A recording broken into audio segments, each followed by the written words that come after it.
경건의 사전적 의미는 초월적이거나 위대한 대상 앞에서 우러르고 받드는 마음으로 삼가고 조심하는 상태에 있음입니다.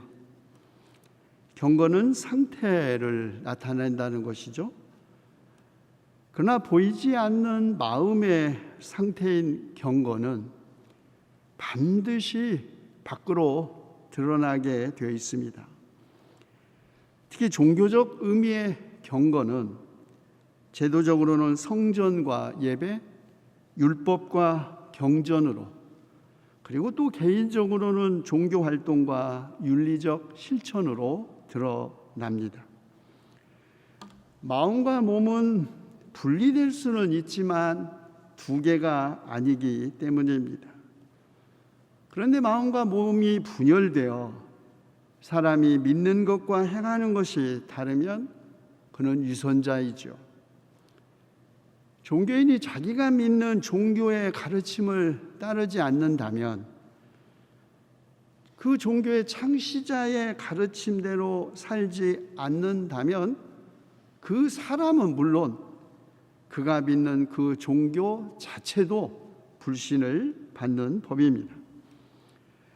예수님 당시 유대교에서는 특별히 음식과 관련된 정결 규정이 강조되었습니다. 특정한 음식을 금기하거나 먹기 전에 손과 몸을 씻는 일, 잔이나 단지나 녹그릇, 심지어는 침대까지도 물에 씻어야 한다는 것이었죠.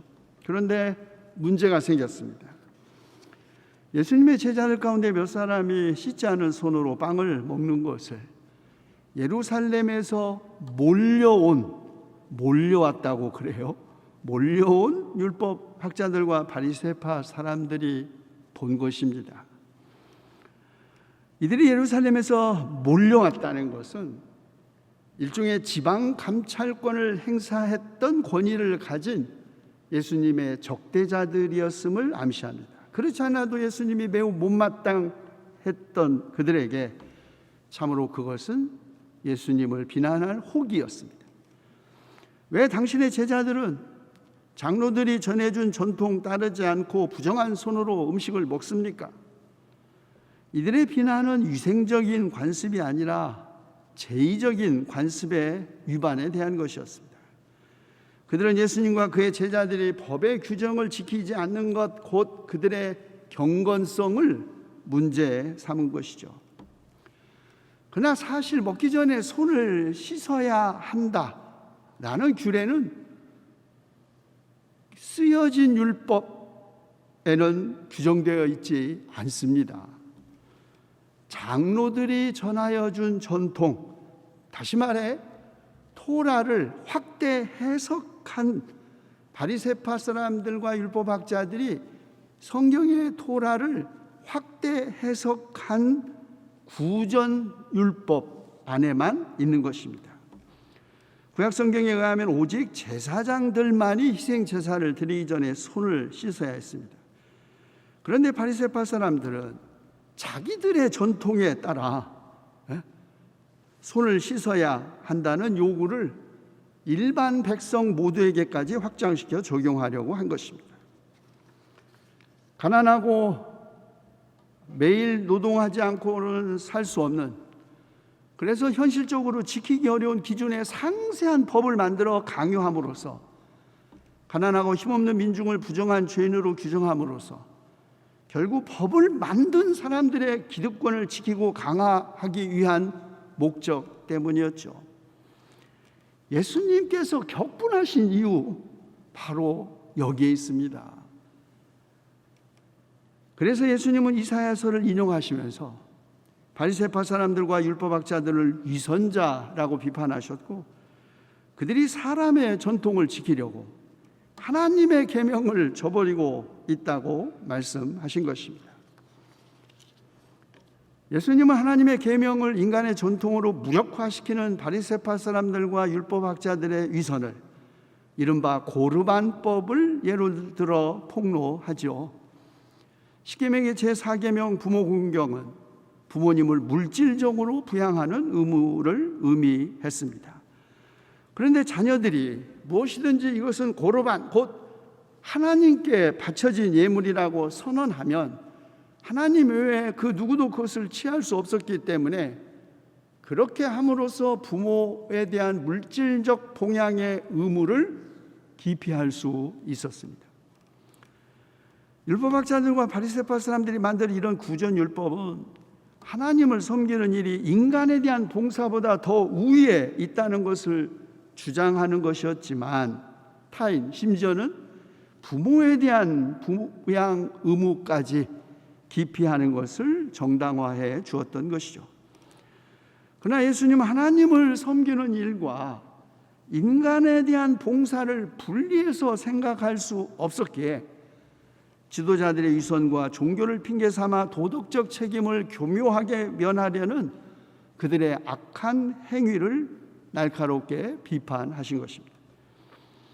또한 예수님은 구전되고 확대 해석된 율법으로 율법의 본래 정신을 왜곡하거나 파괴하는 바리새파 사람들과 율법학자들에게 무엇이든지 사람 밖에서 사람 안으로 들어가는 것으로서 그 사람을 더럽히는 것은 아무것도 없다. 모든 음식은 깨끗하다 라고 말씀하심으로써 사실상 유대 지도층과 타협 없이 급진적으로 그리고 완전하게 구약 성경에 있는 식물의 정결 혹은 부정에 대한 규례들을 철폐하셨습니다. 그렇죠. 사람을 더럽히는 것은 밖에서 안으로 들어가는 것이 아닙니다. 그것이 우리 배로 들어가는 음식이건 눈으로 들어오는 색깔이건 모양이건 다 마찬가지입니다. 예수님은 사람에게서 나오는 것, 그것이 오히려 사람을 더럽힌다고 말씀하셨죠. 부정함의 진정한 원천은 우리가 먹고 마시고 듣고 보는 것이 아니라 인간의 마음이라는 것이죠. 사람을 부정하게 만드는 것은 밖에서 안으로 들어가는 것이 아니라 안으로부터 나오는 것인데, 악마가 나쁜 생각을 인간에게 넣어주는 것이 아니라 사실은 인간 그 자신의 의지에서 나쁜 생각이 생겨나고 악마는 그 이미 일어난 나쁜 생각을 부추기고 있을 뿐입니다. 성경에 의하면 마음, 카르디아는 우리들의 생각과 욕망, 의욕과 노력과 감정, 우리의 언어와 뜻과 생각이 일어나고 움직이고 또 눕는 자리입니다. 마음은 한 사람의 의지와 의사결정의 중심에 있다고 여겨졌기 때문에 성경은 마음이 하나님으로부터 떠나거나 나쁜 생각으로 자기 마음을 채우는 일은 심각한 죄라고 한 것입니다. 사실 마음과 행동은 분리될 수 있는 것이 아닙니다. 마음에서 일어나는 악한 생각은 반드시 악한 행실로 드러나고 선한 생각은 반드시 선한 행실로 드러나듯이 마음과 행동은 마치 거울과 같다고 하겠습니다. 마음과 행동, 신앙과 실천 사이의 괴리 혹은 분열을 경계한 전형적인 성경이 야고보서입니다. 그런데 신학의 역사에서 야고보서만큼 논쟁적인 성경이 없어. 아가서도 과연 이 책을 정경에 넣어야 하느냐 말아야 하느냐 아주 심각한 논란이 있었듯이 야고보서도 논쟁적이었습니다. 주 397년 카르타고 회의에서 최종적으로 신약성경 27권이 확정되기는 했지만 오직 믿음으로 의롭게 된다고 믿었던 고백했던 사도 바울과 16세기 종교개혁자 마르틴 루터에 의해서 신학과 충돌되기 때문이었습니다. 심지어 마르틴 루터는 오직 믿음으로만 의로워진다는 자신의 신학적 입장 때문에 오직 행함으로 의로워진다고 주장했던 야고보서를 성경의 지푸라기로 여겨 1522년에 그가 번역한 최초의 독일어 성경에서는 야고보서를 뺐습니다. 물론 야고보서에서는 믿음으로 의롭게 된다고 주장한 사도 바울과 그리고 루터의 입장과 충돌하는 것처럼 해석될 수 있는 부분이 없는 것은 아닙니다. 그러나 사실 이것은 바울 서신과 야고보서의 그 역사적 상황의 차이를 바로 보지 못한 데서 비롯된 오해이죠. 사도 바울이 사람이 율법을 행하는 행위로 의롭게 되는 것이 아니라 예수 그리스도를 믿는 믿음으로 의롭게 되는 것임을 알고 우리도 그리스도 예수를 믿은 것이다라고 말한 것은 모든 신앙적 행동을 무효화하거나 쓸모없는 것이라는 의미에서 그런 것이 아닙니다. 사도 바울이 반대한 건 율법 그 자체가 아닙니다. 율법은 긍정적인 기능도 하는데 일종의 개인교사 역할을 한다는 것이죠. 신앙의 길에 이르는 교사로서의 기능을 하지만 그 율법의 성취가 자칫 하나님의 의를 드러내는 것이 아니라 종교적 행위를 하는 자기 자신의 의를 돋보이게 하는 그 위험을 바울은 지적한 것입니다.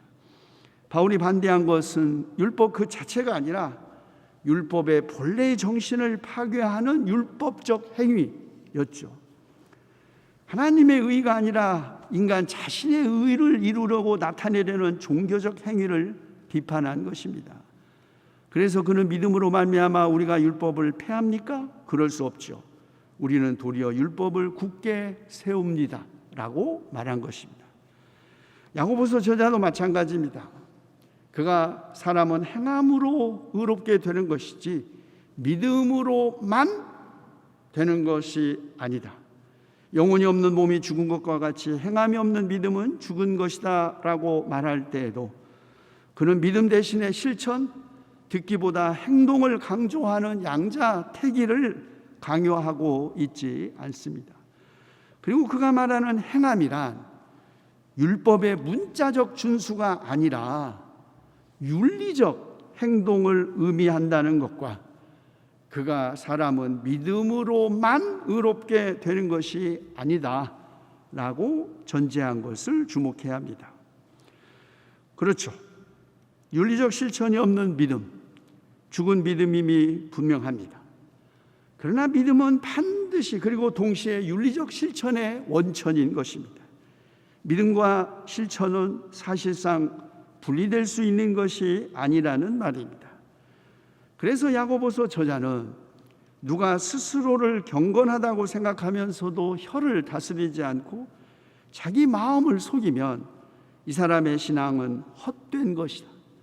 하나님 아버지께서 보시기에 깨끗하고 흠이 없는 경건은 고난을 겪고 있는 고아들과 과부들을 돌보아주며 자기를 지켜서 새 속에 물들지 않게 하는 것이라고 말한 것입니다. 세번역 성경에 여기서 경건이라고 번역을 했는데 헬라의 본뜻은 하나님을 경외하기, 예배. 그래서 영어 성경 독일어 루터는 예배로 번역했고 영어 성경은 종교라고 번역했습니다. 자, 그렇다면 야고보서 저자가 말하는 경건은 흔히 우리가 경건이라는 단어로 생각하는 것 같은 하나님을 경외하는 개인적인 마음의 상태나 종교적 외적 행위가 아니라 지극히 공적이고 공동체적인 종교 활동과 개인의 윤리적 실천이 결합된 개념이라고 하겠습니다.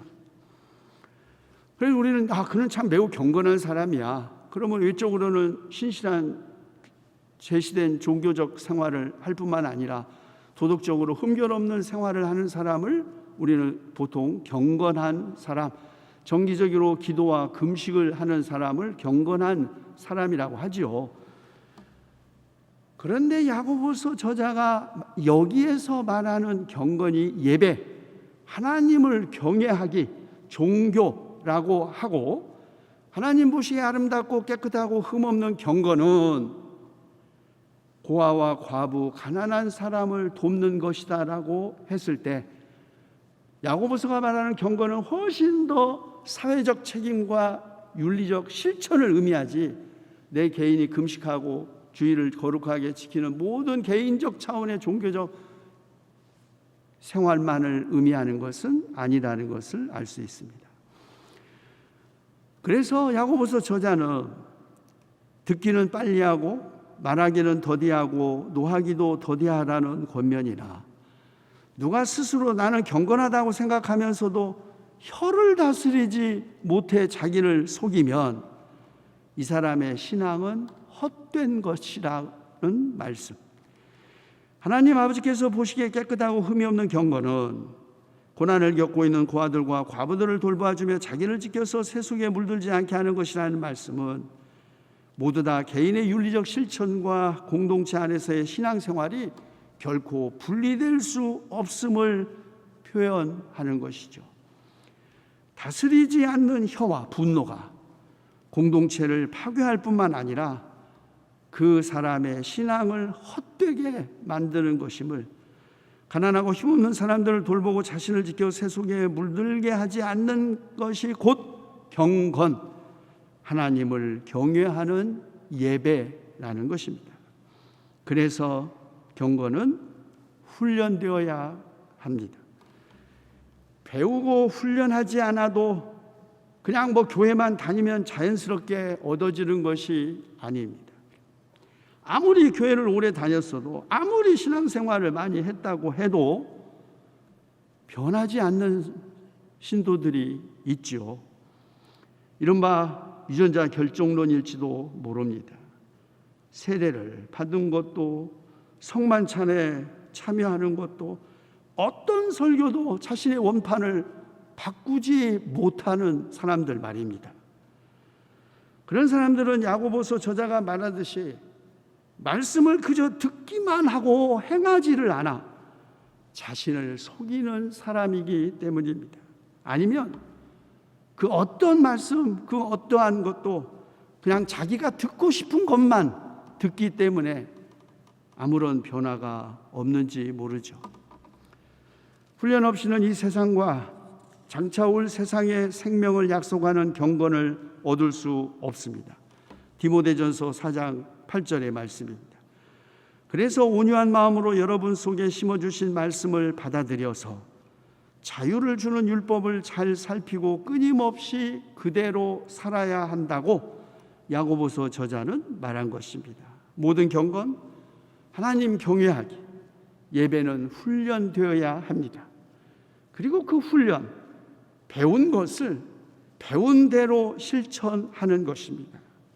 자유를 주는 율법, 하나님의 말씀을 살피고 끊임없이 그대로 살려고 노력하는 것, 그것이 경건 훈련입니다. 그런데 놀랍게도 이런 경건의 훈련은 무슨 대단히 크고 중요한 일이나 결단으로 시작되고 끝나는 것이 아닙니다. 지극히 작은 일에서 시작하고 지극히 평범한 일에서 끝납니다. 여러분, 듣기는 빨리하고 말하기는 더디하고 노하기도 더디하기, 들은 말씀 행하기, 자기 혀를 다스리기, 고난을 겪고 있는 힘없는 사람들을 돌보고 자기를 지켜 세속에 물들지 않기, 이 모든 것 우리들의 일상생활 속에서 실천하는 것이죠. 작지만 결코 작지 않은, 쉽게 보이지만 결코 쉬운 일이 아닌 실천들입니다. 위로부터 오는 은혜를 힘입지 않고서는 할 수 없는 일들이, 우리는 다만 성령의 임재를 기도하면서 언제나 다시 시작하고 실패했다가 또다시 시작하는 것이죠. 기도합시다. 착하고 신실한 종아, 내가 적은 일에 신실하였으니 이제 내가 많은 일을 내게 맡기겠다. 와서 주인과 함께 기쁨을 누려라고 말씀하신 주님, 우리에게 맡겨주신 사명, 그것이 아무리 적은 일이라 할지라도 우리가 신실하게 감당하여 주님의 많은 일을 맡는 기쁨에 동참하게 하여 주시옵소서. 우리 주 예수 그리스도의 이름으로 기도하옵나이다. 아멘.